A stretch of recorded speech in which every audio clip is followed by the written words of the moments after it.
Ngibingelele bonke abantu basemakhaya, ngibingelele ihlobo, ngibingelela bonke abantu basey'bhedlela, ngibingelele bonke abantu abalandela i-Hashtag Yakhulumisa TV, ngibingelele bonke abantu abalandela Ukhozi, ngibingelele bonke abantu abalandela iVoice yomphakathi FM, ngibingelele bonke abantu abalandela iZulu Phakathi, ngibingelele bonke abantu ngokuhlukana kwabo abalandela ama-radio ahlukahlukene, ngibingelele ney'khulu zonke zasephalamende, ngibingelele nomphathi wezwe, ngibingelele nabo bonke abantu basemakhaya, ngibingelele namakhosi, ngibingelele nabasey'bhedlela, ngibingelele nabasemsebenzini, ngibingelele wonke umuntu ngokuhlukana kwami, ngibingelele isilo samabandla, ngibingelele onke amakhosi ezwe, eSwatini, emaMpondweni, ngibingelele konke lezo ndawo, ngibingelele ko-Cape Town, ngibingelele eMpumalanga, ngibingelele eNtshonalanga, ngibingelele eNingizimu.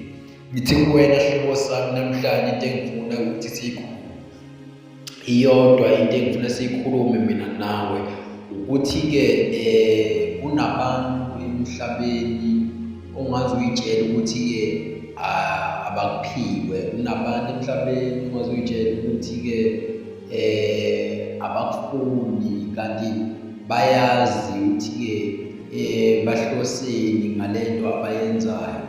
Ngiyacela hlobo sami ukuthi-ke uyeke nomuntu ukubukela phansi ngenxa awusebenzi.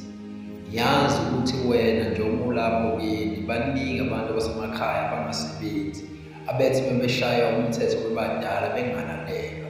Ngithi mina hlobo sami esisekhaya uNkulunkulu uyazi ukuthi-ke wayekubeke kulowo mndeni o-right empilweni.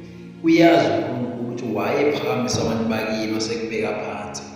Ngithi khumbula phela hlobo sami ukuthi-ke impumelelo ayifiki kanye kanye, kepha kuqala egiye abanye begiye nasephezu kwekhanda lakho futhi ngangokuthi beze begcine bekutshela imithetho owafuna uyilalele wena umdala bona beyingane. Ngithi mina hlobo sami balalele yonke into abayishoyo, yizwe uyilalele, kuseyisikhathi sabo usagiyabona.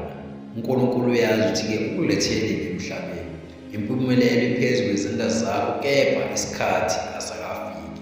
Akekho umuntu ongathatha u-Friday ambuyisele kuMonday. Uyamlinda uma kusukela Monday elinde kuze kuyoshawa uFriday, kuze kufike leso sikhathi leso. Ngithi nakuwena hlobo sami isikhathi sakho siyeza. Bayeka abantu bengayilaleli into oyishoyo ngenxa yokusebenza. Usazosebenza wena, zisazosebenza iy'ngane zakho, usazophumelela empilweni, usazogijima ngemoto yakho phambili, zisazokhala izitha zakho. Ziyeke esagiya manje, konke kuyaphela emhlabeni.